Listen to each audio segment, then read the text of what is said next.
Good or bad, have any foods that they made that you remember? Keenan made really good breakfast. He used to cook for us all the time. My sister Kim makes a great turkey and a great stuffing. She cooks every Thanksgiving. I had to reboot everything. Dude, seafood and martini. Did your sister Nadia make anything that you remember? Nadia made moolah mush. So we was poor, and sometimes we couldn't afford like meat and food and stuff. There was nothing in the closet to eat. So there was like flour, water, salt and pepper, and we had lard. So my sister would fry the lard, make it hot, and then basically make a flour pancake with salt and pepper in it, and we called it moolah mush. That's crazy, man. When you in the projects, you're gonna survive. We didn't have time for wow. I get it, that's man. moolah mush. That's I get wild. it. I think it's kind of beautiful. It's like looking at Great How Depression do you recipes. know about moolah mush, bro? What do you mean, man? That's crazy. I read too much. I don't think I ever said that. You're a psychic. If you wanted You to, can tell the white person made this moolah mush too. It's too heavy. And here's judge what we're or gonna do. also, it was a Filipino man named Tony. Billy Tony, for you. But I'm gonna take your moolah mush and I'm gonna dip it in this sauce. There's kind of a beautiful full circle coming from eating moolah mush to not only eating the seafood tower, but eating it multiple times when you're going on tour. That's kind of beautiful. Like, I made it, mama. you really did, though. Do the finer things in life mean so much more to you coming from that poor background? I'm just grateful, right? I think, period, to God for my entire journey. And yes, being raised the way we were raised with no money, being poor, we were rich in love and rich in family. And if I ever went back to being poor again, I know that you can still be happy there. Money hasn't made me any happier. The finer things in life, I've learned, aren't the finer things in life. The finer things in life is to enjoy life, enjoy every meal, enjoy every conversation, enjoy every encounter, enjoy your losses. Yeah. So there is no bad in life. Everything in life is good as long as you're living. Yeah. But being that I'm gonna live forever, and this is your last meal, you know. Thanks to Restore, Prime Time is back. This is my time. I didn't want to be bald any longer. Cheers.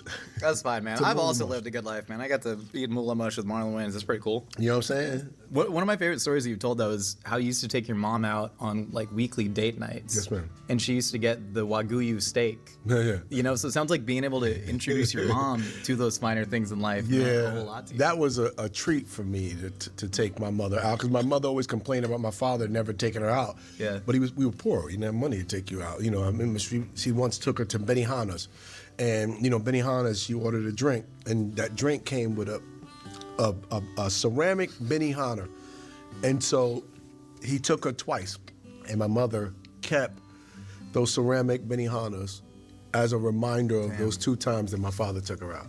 I always wanted my mother to feel the love that she always craved, that she sometimes couldn't get from my dad. So when it comes to my mom, I used to take her out every Monday. I don't care where I was in the world. I'm flying to California, or if I'm flying to New York, and I'm taking her out. We go to a great restaurant, and when we pull up to the valet, the driver would open her door, and she'd go, no, no, no. My son's gonna do that. He don't like when people open the door for me. He got it. And he grabbed the cane, he got it. So I would get her cane, I hold her hand, I open her door, I take her to the restaurant. We'd eat, I let her order whatever she want on the menu. Well, I want that Wagyu, even though it was like $450 per steak.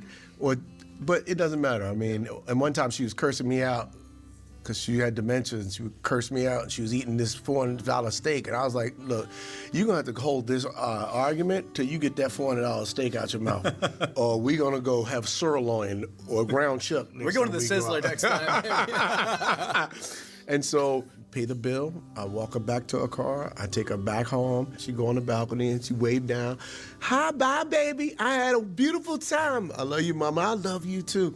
And I would drive off, and 2 minutes later, my mother would call me in the car, I had a beautiful time with you. You sure know how to treat a lady. And we had those magical moments until, you know, she finally couldn't do it no more. Yeah. But I miss those days. So now I do it with my family, my children, my daughter, my little one. I take her out Monday nights. Yeah. We going to dinner. That's beautiful, man. We got to get to this pasta back Let's situation. go. So I'm going to set up. So at the restaurant, what we've learned is they will come out Yep. with pasta. Yep. And they will take all of the leftover seafood juices. No, they don't. No, they don't do that. You're the veteran here. You take and you dump the pasta Into there. into and then we there. eat it straight out of But there. you can dump it because that'll make it like, We'll kind of cook into it a little. yeah. Yeah. So let's go. Now, what I would like to do Please. is we're gonna throw some Toss of it this in. Toss it in. pasta in there. I know this is my gonna last throw some meal, of this but I'd fish in like there. you to curate this because you're Yeah, going to we're live gonna forever. do this. I am gonna live forever. So this is your last meal, and I'm gonna treat you right. I don't know, man. I'm not calling you daddy, but like I do like appreciate it. You know what I'm saying? Like I do like. I'm your It's nice. daddy. Now we take this, and boom. Now we gonna throw this back in get here. the hell And you don't outta put it all in there. You just put a little bit in there, and now you have some of that pasta back. Boom. What a romantic date night, Zaddy. Thank you so much for taking me out here. You welcome, boo. I don't get to do nice You things. welcome, boo. You know that's what daddy do. You know that's what zaddy do. You know what I'm saying? I take care of my white hoes. You know what I'm saying? We've discussed I might be 3% African. We did talk about that. Okay, Yeah, well, yeah, I told you, 3%. you still don't have enough to say the N word. I'd never but said that I Maybe wanted in a to say that. song. To be clear- Maybe if you're singing lyrics at karaoke, I'll forgive it. He did say that I could do that, but I want you to know that I don't want to. That's all I'm saying. You know? You know what's crazy was, I tell my white friends, I say, you gotta have a pass. It's like a passport. You have to stamp it with every black person you meet, every new black neighborhood. Just because I give you an N-word pass don't mean No. that's a universal pass. That goes for the district and the 100%. people in the hood that you are familiar with. Everyone you go to, you got to get a different pass. So you get a pass, karaoke pass. I appreciate that, but they do redistricting sometimes, and there's an app where you can just see what district, what jurisdiction you're in there. I want to ask about growing up in such a big, funny family. The landscape of entertainment would look completely different without the Wayneses. Yeah. Just tracking to In Living Color, you had 5 Wayne siblings. You had Jennifer Lopez. You had David Allen Greer. You had Tommy Davidson. You had Jamie Foxx. You had Jim Carrey. So many things sprung from just that. What ultimately do you want your legacy to be for the comedy and entertainment landscape when it's all said and done? You know, I don't really think about that. Yeah. But what I will say is my brother Keenan was a visionary. You know, what he did with In Living Color, what he did with I'ma Get You Sucker, what he did with my family. Like God was in him. Because that came from a very special, unselfish place to make sure that his siblings were taken care of, to make sure that he helped his mother and father and buy them a house after he's seen them struggle their whole life. I'm blessed. Yeah. I've had 5, I grew up in a house with legends. So I think Keenan had the baton and he taught us how to be farmers and agriculturalists. When that baton is in my hand right now, I want us to be industry, education, and philanthropy. And philanthropy I'm passing on, that's my son and them. That's their baton. That's Craig and them. That's their baton. Yeah. But we're going to be industry, and we're going to do education, which is institution, and that's continuing legacy. You know, I read the book 8 Habits of Highly Successful People, and that's the blueprint. Yeah. And so what Keenan and Damon did, and Kim and Sean, you know, they blazed a trail for me, and I followed that, and then I was like, no, I got to go this way, because I can't follow you guys where you took me, because I got to take your kids and my kids somewhere else. If they made a Wayans family biopic, would it just be cast with other younger generation Wayans? You're goddamn right. That's the only way to do it. Which That's the Wayans only- is playing you, man? My son got to play me, but he may not be goofy enough to play me. You know what? I'd have to say Axel. My 2-year-old would have to play me. Yeah? Because she gets me. Get ready for the role right now, She's man. crazy enough. She's little me. All right, give me 1 sec. I gotta go check on the next course. I need 3 chicken, 1 salad all day, chef. Yes, chef. We've cooked meals in this kitchen for some of the biggest celebrities on the planet, and the one thing that every meal has in common is that at least something has come from a Kroger family store. And that's because, well, for true grocery heads like us, Kroger has everything we could ever possibly want.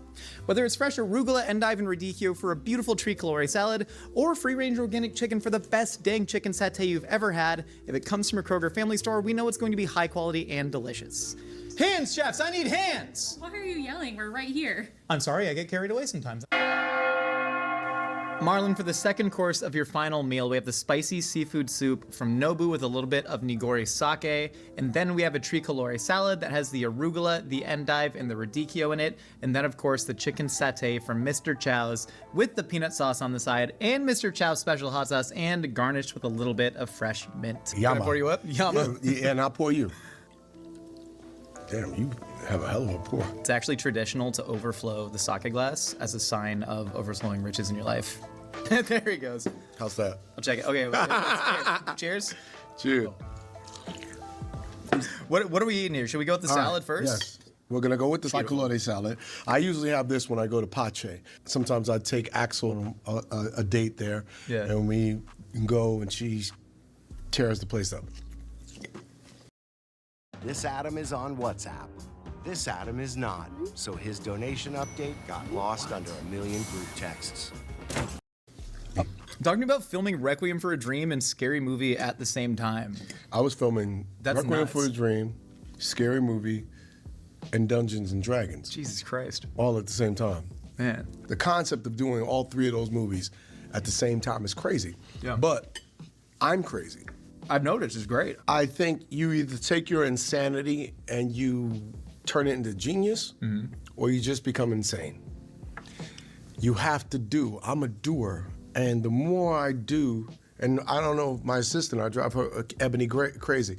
And it's because she's like, you added a show? And I'm like, yeah, because I work. Yeah. Because that occupies any empty space in my mind. I'm here for a purpose. I'm working. What are you afraid of that empty space? Because a lot of people like to live in that empty space. I'm afraid that I'm wasting time. If I'm gonna be here, I'm gonna leave behind something beautiful, because then if I'm gone, because you know I'm living forever. If I'm gone, everybody's gonna have, the world's gonna have all this stuff that I left behind that they can watch. And so when I'm gone, I'm still living. I'm living through their laughs. I'm living through what I made them feel. I'm living through what I taught them. This synapse called life. What are you doing in that synapse? I dedicate to my art. I just thought, let me just work. I'm gonna do stand-up. I'm gonna do characters. I'm gonna do drama. I'm gonna go to performing arts high school. I'm gonna go to film school. I'm gonna write movies. What I've applied myself to has allowed me to be something even different than my heroes. Yeah. Robin Williams, Eddie Murphy, Jim Carrey, Damon Wayans. I want to be an undeniable force of nature, and that's what my brother raised me to be. That's what he whispered in my ear about what success was. And I take that shit very seriously. It comes through, man. I mean, comedy, drama, intensity, it all comes through in your movie, Him. And all of those things come through really, really hard. I believe Jordan Peele took you aside on set and said, hey, let me take 15 minutes to tell you how special you are. You be reading too much, will you? I read a lot, man. I like to read. You on my shoulder? Here's the thing. You Snowflake, you watching me? But why do you think Jordan took the time to do that? Because I think Jordan understands that we're made from the same cloth.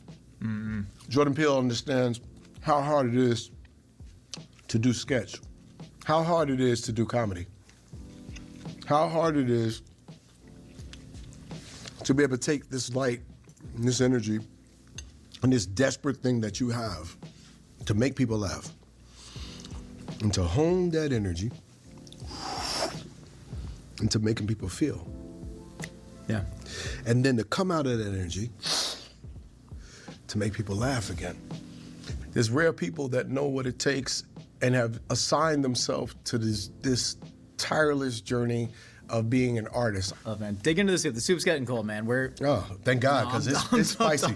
You're going to sweat. Yeah? Yeah, you're going to ask me for my washcloth. Oh, yeah. Shit. Ooh, that is, man. Ooh. All spicy seafood. This is. That one right there. Woo!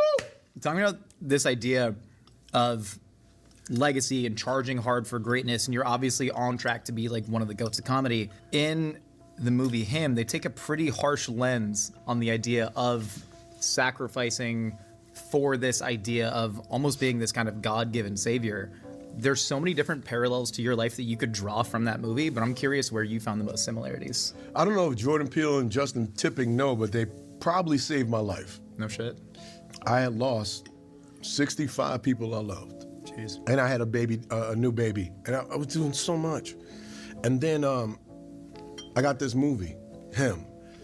I looked at this character and I was like, he's dark. So I gotta dive in a dark pool to find this character. All right, let's go. So I dove in this murky pool to go find this character.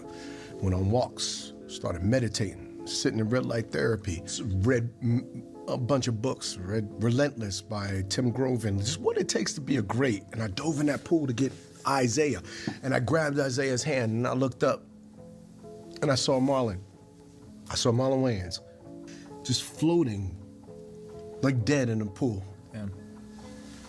And I was like, oh wait, I know I'm getting this character, but I need to go get him.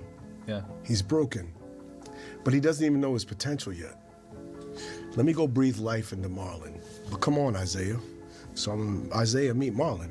Yeah. So him became him. And I understand through God's journey and through the lens of God, understanding what now I'm supposed to do. And I haven't owned what I am or what I do. I've been very humble about, but now you have to own it, right? At this point, you gotta own it. And it only comes from the confidence of doing the work. And I don't get tired because I'm inspired. But this movie allowed me to see through Isaiah's eyes what it takes to be a GOAT, what Marlon needed. And now I feel like, oh, I get it. Yeah. Cheers, let's have Cheers, some chicken man. satay. All right, so you're gonna dip this. All right. And then you're gonna take and put some hot sauce on it. Cause I like seeing you sweat, cause I'm sweating. Hey, me too, man. One day, you won't have to assemble the entire creative team just to localize an asset. But before that happens, man. you need to be confident you won't mess everything up. It's delicious. Southern, let's see. Soy garlic, that sounds good. Nashville hot, I knew these were spicy. Yeah. Schwarzman, that's the Chinese shit, I can't pronounce that.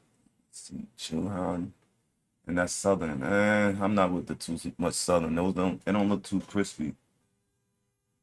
That shit do not look crispy at all. That's Southern. That Southern look like it needs some help.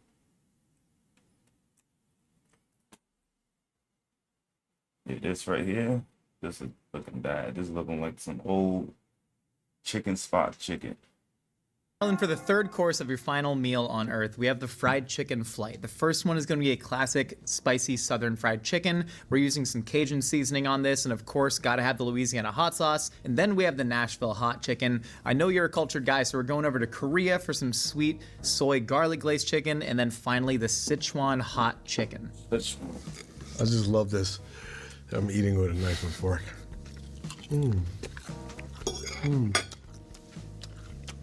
Delectable. Did somebody in your life and family make fried chicken for you? My mother, once. Just once? After that, my mama had 10 kids. She was tired. Yeah. And we became her elves. And this is where my mama taught us how to make it when we was little. Marlon, okay, get the flour, put it in the thing, and then mama gonna come in there and do the rest. All right, now take some Lawry's and get some adobe seasoning and some garlic powder. Then take the chicken and throw it in that flour, and then let mama know, and I'll come in there and do the rest. Okay, now put it in the oil and let it boil, and then let mama know when it start popping. Okay, mama, it's popping. All right, now take the chicken, place it one by one in that powder, and then put it inside the pot. All right, mama gonna come in there and do the rest right after you flip this chicken. Now flip it again. Okay, I'm gonna go in there, I flipped it, mama, now it's all golden brown. All right, take it out, put it on a napkin, and put it on a plate. And then mama gonna come do the rest. Okay, mama, it's on the plate. And my mama come in the kitchen, put the hot sauce on the chicken, taste the chicken and go, woo, I made that. She really was the funniest Wayans. Brilliant. She really was. That woman. That's some shit my mother used to do that's too my to I me. Love Lucy. That's how I learned how to cook. One of the most spectacular That's a fact. stand-up specials I've ever seen called Good Grief. Yeah. That's At the a same time, fact. it's My like mother used to very do the raw, same shit emotional to me. I earnestness come home and after depth with school, your like, yo, parents, yeah, and help also me do just this in the laugh out loud. kitchen. funny moments. I end up I cooking the lost whole both my meal. parents, and I found that Oh, man, you too young for I'm that. happy I- now. How old I know are how you? to Dead cook mama some gang. shit now. 33. Gang, no, dead parents gang. Dead parents? Gang. You too young. That's That's what. life. No, but see, that is what makes me grateful. Yeah. Everybody looks at the loss, and they're not thinking about how lucky I was to have my parents for 48 years. I had my mama. For 51 years, I had my daddy. Because I look at you and I go, oh, come in. It's all right. You wouldn't be you if it wasn't for what they did. And I think deep pain makes for great artists. I didn't think I was ready for anything in terms of dramatic acting, in terms of where I'm going, until my parents died. And once they were gone, something hit me. Just magically. I was like, oh shit. I know what I gotta do. I know what I'm made of. I have this deep pain inside of me now, where I used to have to manufacture tears. They're just a thought away. Yeah. And then I go, what's funny about the things that hurt me the most? And that's when I got funny. When I started talking about what hurt me. And telling the truth, the painful truth in a funny way is what I do. It's how you wire yourself. Is it a burden or is it a purpose? There's a moment in that special where you start crying on stage, which is an incredible moment. But also for me, even the really dirty stuff, I found that when my parents passed away, everyone expected me to act a certain way. They tried to sort of put me in an emotional box, and all I wanted to do was break out of that because it was so painful. Yeah. Was any part of that you sort of trying to take control of your own narrative from that? Yeah, it was the way I heal, the way I chose to heal. Yeah. It was cathartic to go on stage every night and talk about my mother and my father. You know, it's crazy. I'm crazy. Before I did God Loves Me, my mother had passed. So I had a great half hour about my mother passing and what was funny about it. And then I was like, but it's missing something. I need another half hour. And then I did God Love Me, and I was like, I love you, Ma, but this slap happened. I gotta talk about this right now. After I finished that special, my father died. And I was like, wow. So now I could finish this special. And I used to go on stage and I would cry a lot. And my nephew, Craig, would come on this road with me, and he'd see me working through this deep pain every night, and I'd go backstage and I would just cry. And I would just cry. Or on stage, I'd just take a minute and I would just cry because the pain of losing my parents was unbearable. I couldn't sleep at night. I used to drink myself to sleep. I went through a whole lot. And what I found was my therapy was jokes. Yeah. And so it helped me run from the pain. Just cracking jokes. Now I see another person, he's dead mama, dead daddy. Hey, gang, gang. Yeah, bro. Nobody understands that. What you guys do? Wait till your mama dies. Wait till your daddy dies. Then you could be in And this that's a gang threat. too. That's a threat. Wait till it's their last meal. Gang, gang. Right? So it helped me heal. Yeah. That's how I dealt with my pain, and I gifted that to the world because now anybody that is going through some kind of grief, they can look at that special and they go, that really helped me. And then minute 57, I got to sit with Marlon and go, how do you feel? Damn. And the reality of my parents being gone hit me. Yeah. And in that anxious moment, I allowed myself to be vulnerable, to feel it, and to cry. And then the beautiful thing about my audience, because they've known me so long, and they root for me, because they've known me since I was 19. I grew up in their house. But what you saw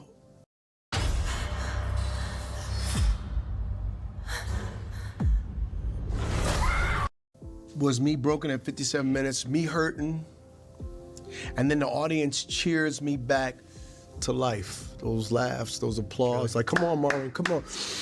I pulled it together, and I finished out. You have to assign yourself to healing, that people are rooting for you. There's people that you could lean on. My audience was people I could lean on. I'm glad that every last single face that came to every last single show, y'all don't know how much y'all helped me heal. You're not my fans, you're my family. Marlon, for your final course of your final meal on Earth, we have the Sweet Lady Jane triple berry cake garnished with some extra fresh blueberries, and then we have our ode to the Cipriani's meringue cake. We made some vanilla meringue with the egg whites fresh and torched it just to set it.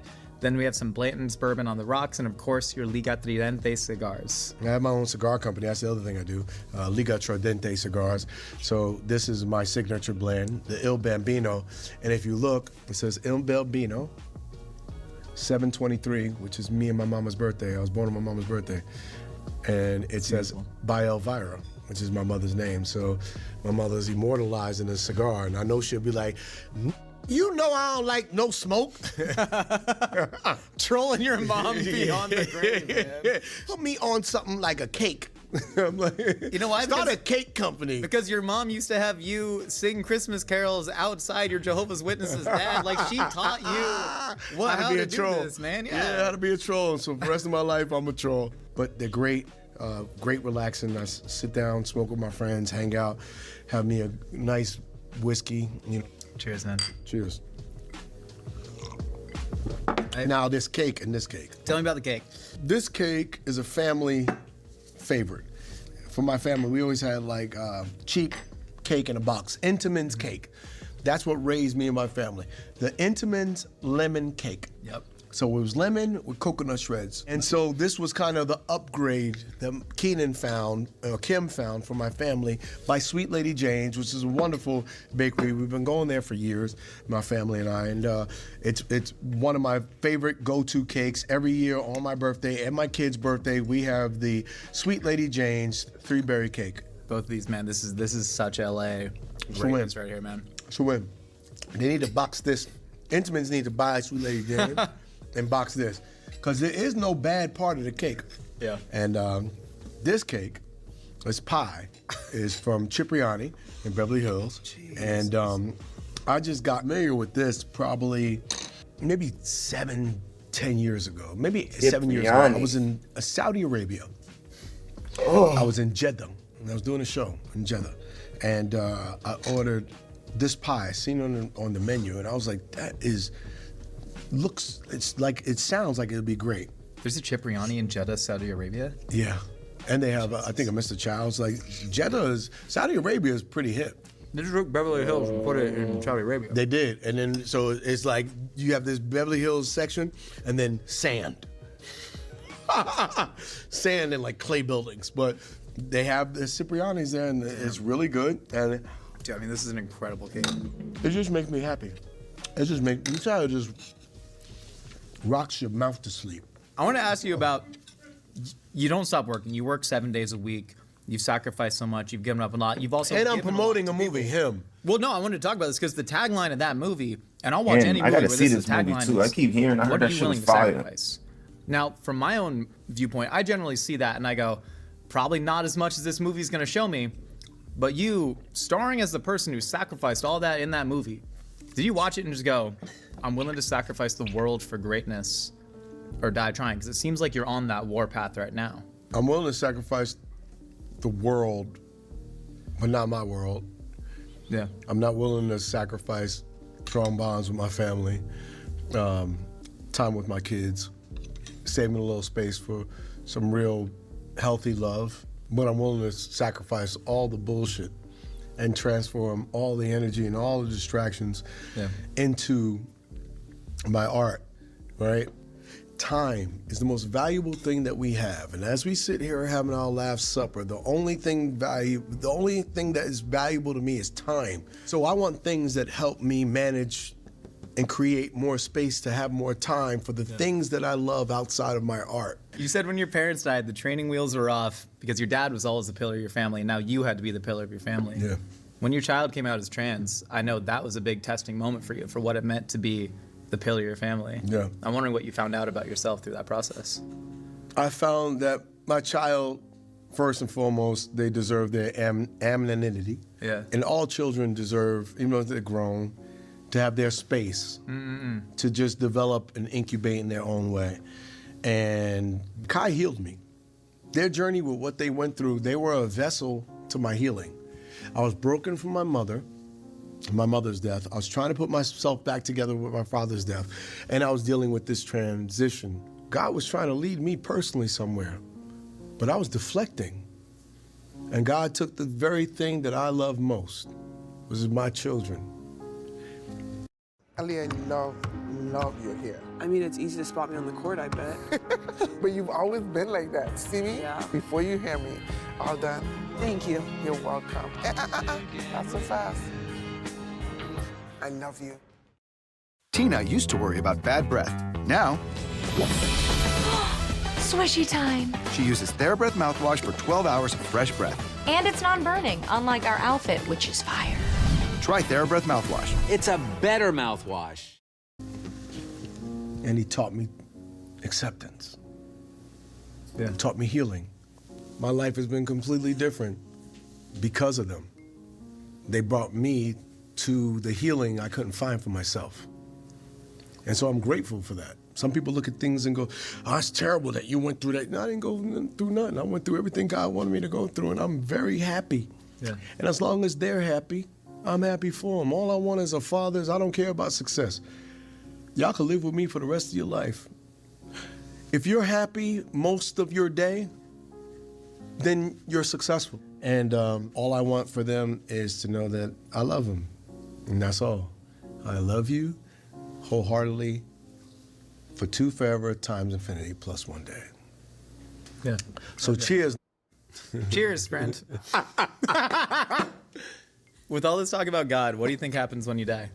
I don't know. I think you're in a box and and it's a wrap. I hope it continues. You got a Baptist mom, a Jehovah's Witness dad. I have no faith. You're a man of God and you got no faith? No What the hell faith. are you doing out here? I don't know. Nobody's ever came back from the dead like, yo, you got to die. You got to get here. This shit is popping. So for me, that's why it's important for me to live this life. Yeah. You ready to jump in the lightning round? Okay, let's go. Who's the one person, dead or alive, you'd want to share your actual last meal with? Jesus. What song do you want to be played at your funeral? Never would have made it. Mm-mm. Never would have made it without you. Who's your dream eulogizer at your funeral? I would like each one of my family members to eulogize me. My nephews, my nieces, my kids last. I want them to feel the pressure of going last. And even though they don't like to talk, I want to hear what they have to say about me. When you said Terry Crews had a crush on you in character for White Chicks, he did. Like you think he actually He was trying to beat this. But like you think he would have? Like you think he would have hit? No, I think Terry fell in love with my White Chicks character. Yeah, I start seeing him. He'd be like, oh, snowflake. I was like, hey, bro, we just acted. Finally, Marlon, are you happy? Very. Marlon, if you want to deliver your last words to that camera right there. I hope that you felt seen. And I thank you for seeing me. Amen. And making me feel seen. That's Marlon Wayans, everybody.